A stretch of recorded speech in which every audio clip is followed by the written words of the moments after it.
जी, अस्सलाम वालेकुम व्यूअर्स, कैसे हैं आप सब? उम्मीद करता हूँ सब खैरियत से होंगे। आज जी आपके साथ एक एक्सपीरियंस शेयर करने लगा हूँ। अमेज़ॉन पे मुझे 4 साल हो गए हैं काम करते।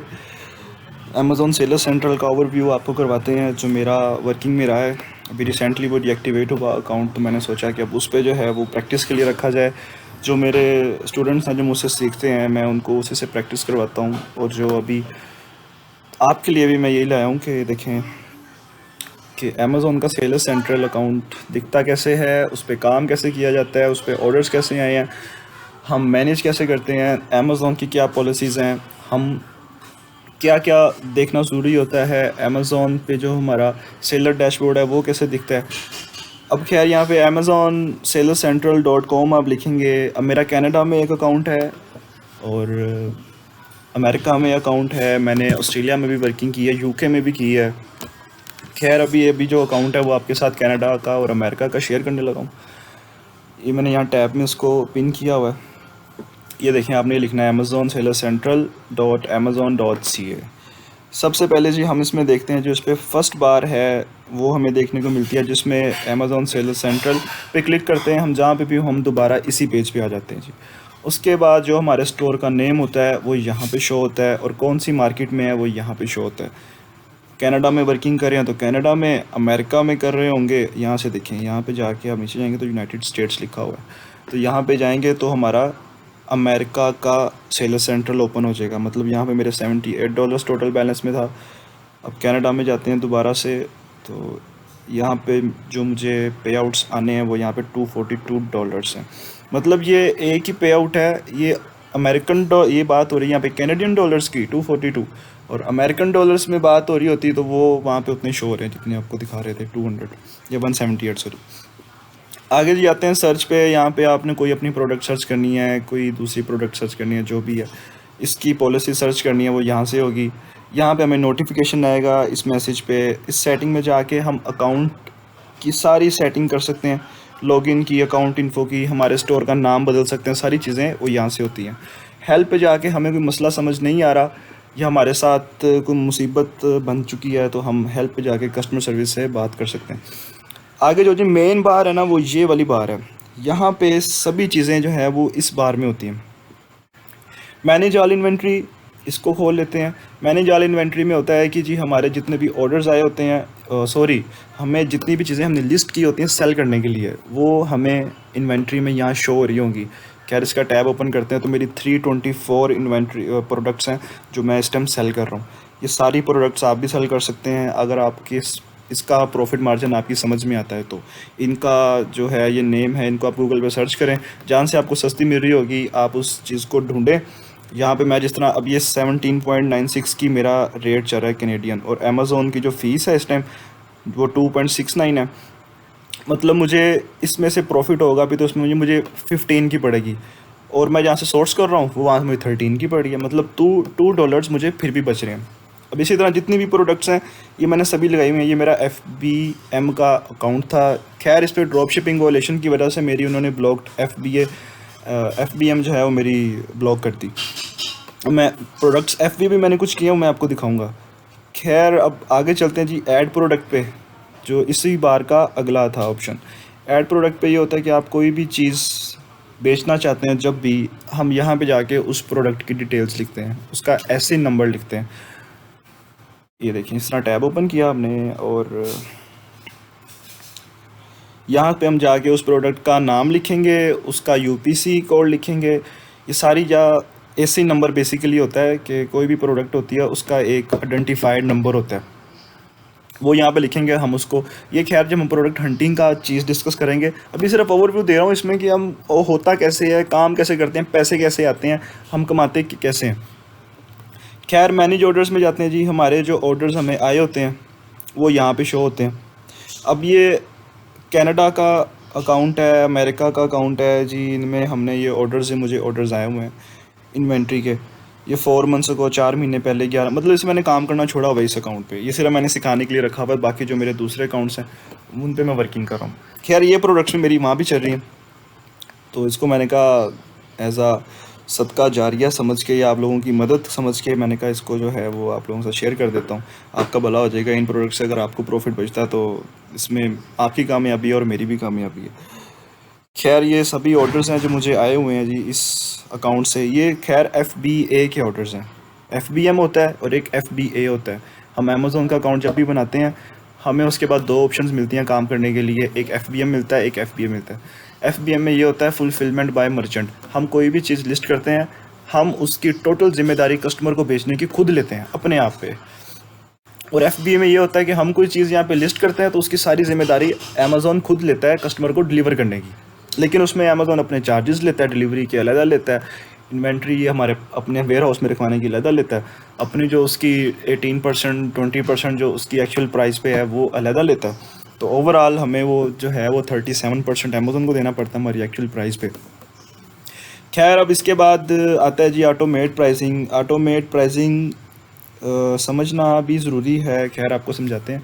ऑटोमेट प्राइसिंग में ये होता है कि अगर आप कोई चीज़ सेल कर रहे हैं $20 की और किसी कस्टमर ने $18 की लगा दी है और आपने ऑटोमेट प्राइसिंग पे जाके सेट कर देते हैं जी 17, तो हमारा जो बाय बॉक्स होगा वो हमारे पास ही रहेगा। हमारी जो प्राइस होगी वो 20 से ऑटोमेटिकली जिसने 18 की हुई थी ना उससे कुछ सेंट कम हो गए उतनी रह जाएगी, 17.16 या 60 या 99 रह जाएगी, क्योंकि बाईपोस हमारे पास ही रहेगा। आगे आते हैं जी मैनेज रिटर्न्स पे। कस्टमर क्लेम करता है मुझे मेरी चीज़ ठीक नहीं मिली या मैं इसको रिटर्न करना चाहता हूँ, आप महंगी बेच रहे हैं, तो वो आपको रिटर्न करेगा। खैर आप उसको फिर रिटर्न लेबल्स भेजेंगे, वो वहाँ की कोरियर सर्विस पे जाके आपको वो चीज़ दोबारा वापस भेजेगा। अब पेमेंट्स पे जाते हैं। पेमेंट्स में होता है जी कि आपको जो पे आउट्स कस्टमर अमेज़ोन दे रहा होता है। अब मुझे खैर 2022-8/3 में $5,277 मेरे लास्ट टाइम मेरे बैंक में अमेज़ोन ने पे आउट किया। अब ये जो यहाँ पे जी हमारी सारी चीज़ें शो हो रही होती हैं, नेट प्रोसीड कितना रह गया आपका बैलेंस। अभी $103 जो है वो अमेज़ोन को मैंने देने हैं और सेल्स इतनी हैं। और यहाँ पे नीचे योर नेक्स्ट शेड्यूल ट्रांसफ़र, अब यहाँ पे डेट दे देता है कितने पैसे आपको भेजने हैं, किस अकाउंट में जाएंगे, 3 से 5 दिन लग सकते हैं या आपके अकाउंट में आने में। खैर अब अगले डैशबोर्ड की तरफ, अगले इस ऑप्शन की तरफ चलते हैं। पेमेंट्स पे थे, अब ये अकाउंट हेल्थ पे, ये भी समझना बहुत ज़रूरी है। अकाउंट हेल्थ मेंटेन रखना ही सबसे बड़ी बात होती है, वरना ये अकाउंट आपका डीएक्टिवेट हो सकता है। खैर मेरा तो डीएक्टिवेट हुआ ड्रॉप शिपिंग की वजह से, सेक्शन 3 की वॉयलेशन मुझे आ गई, उसकी वजह से मेरा अकाउंट डीएक्टिवेट हो गया। अदरवाइज़ मैंने बड़े अच्छे पैसे की कमाए, जैसे आप देख सकेंगे 5,200 समथिंग ये एक पे आउट था। मैंने कोई $45,000 का बिज़नेस किया है कनाडा में। अभी मेरे कुछ इसमें पैसे फंसे भी हुए हैं। खैर अकाउंट हेल्थ पे जाते हैं तो यहाँ पे कस्टमर सर्विस परफॉर्मेंस में जाके ऑर्डर डिफेक्ट रेट है, इसको आपने अंडर एक रखना होता है। ये होता है जी कि आप कस्टमर के साथ आपकी डीलिंग कैसी है, कितने आपके मसले मसाइल चल रहे हैं, आपने कस्टमर को ठीक से गाइड नहीं किया, इन सब चीज़ों के यहाँ पे शो होते हैं। मतलब ऑर्डर डिफेक्टेड इन 3 चीज़ों पे डिपेंड कर रहा है।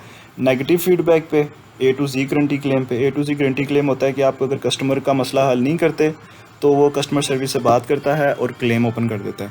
चार्ज बैक क्लेम होता है, अगर कस्टमर आपको रिफ़ंड का कह रहा है आप नहीं करते तो वो चार्ज बैक से अपने पैसे खुद ही वापस ले सकता है।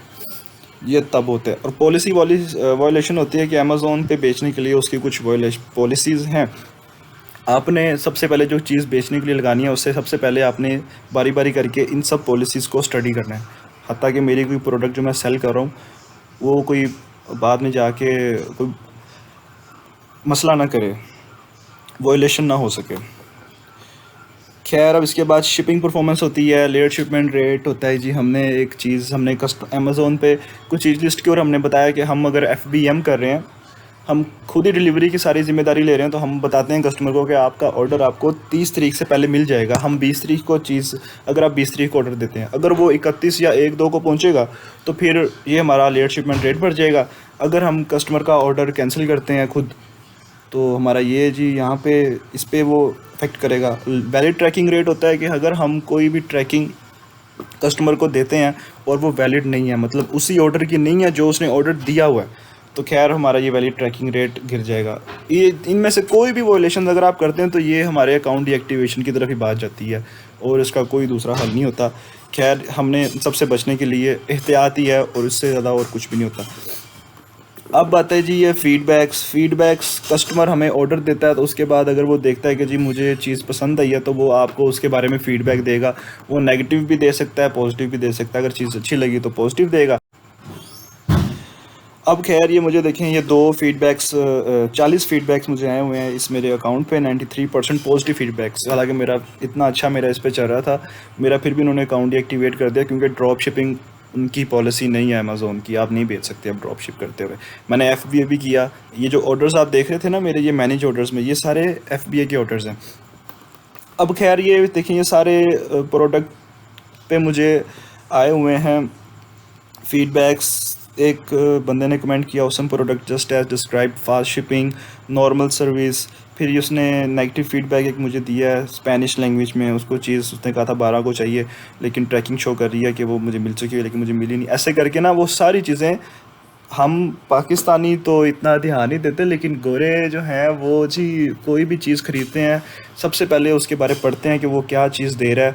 अगर उसको वो चीज़ मिल जाती है तो वो पूरी कहानी बताता है कि मुझे चीज़ ऐसे मिली, ये था, ये सब कुछ। जैसे आप देख रहे हैं इतने बड़े बड़े, हम लड़कियों को इतने बड़े मैसेज नहीं करते जितने बड़े वो हमें यहाँ पे फीडबैक्स में कमेंट कर देते हैं।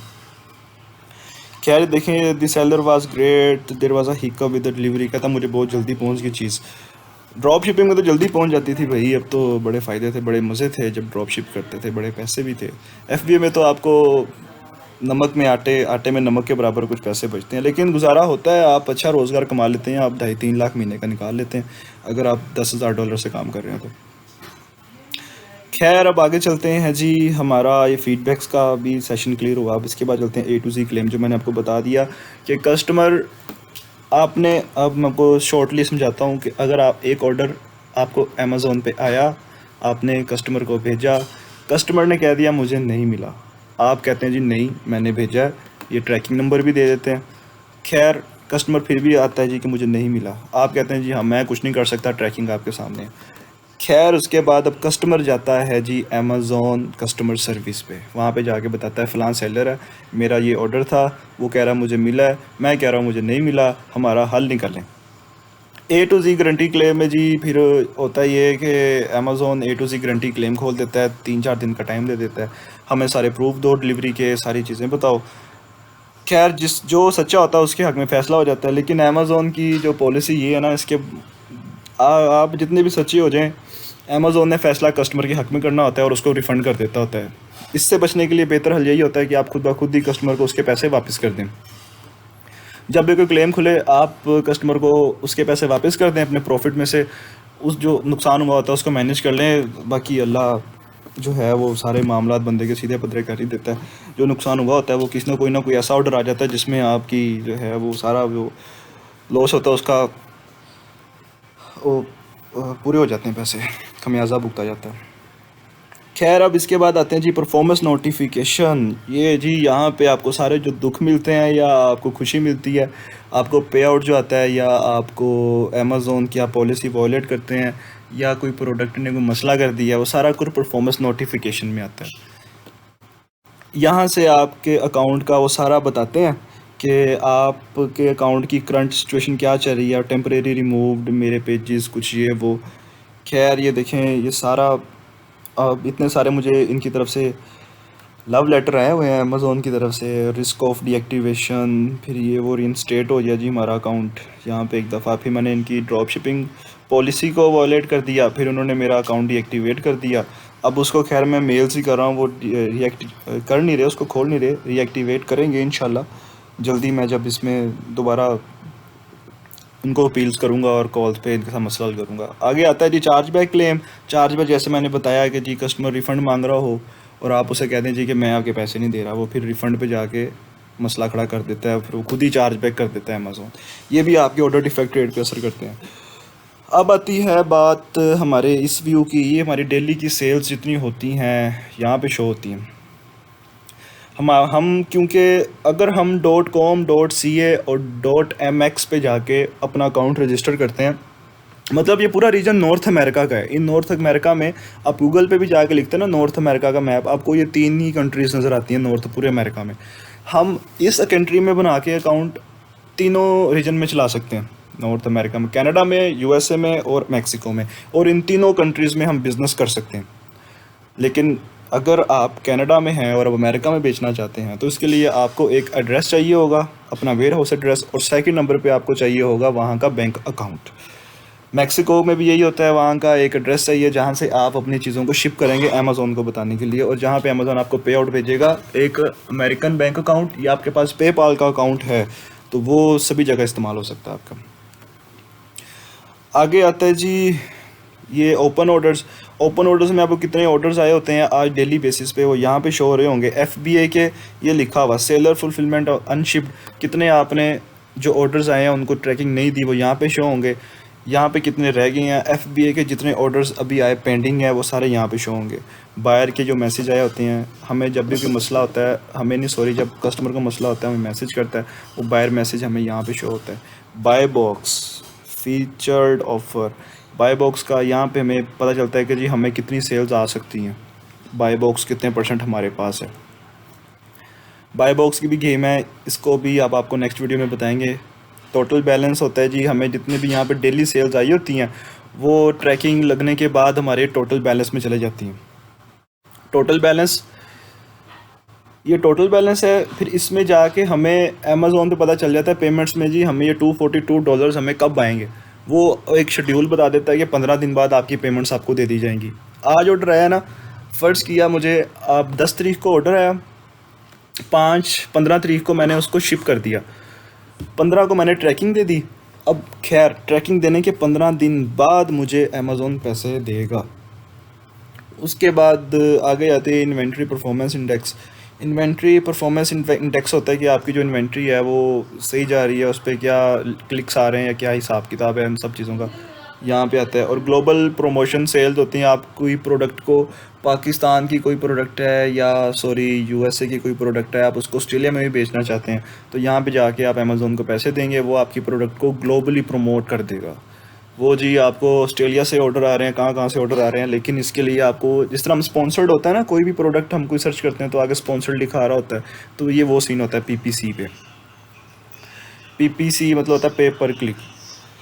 आगे जी बस यही है, हम आगे जी मेरा ये करंट स्टेटस बता रहा है या हमें जो भी एक्शन अमेज़ोन की तरफ से रिक्वायर्ड होते हैं।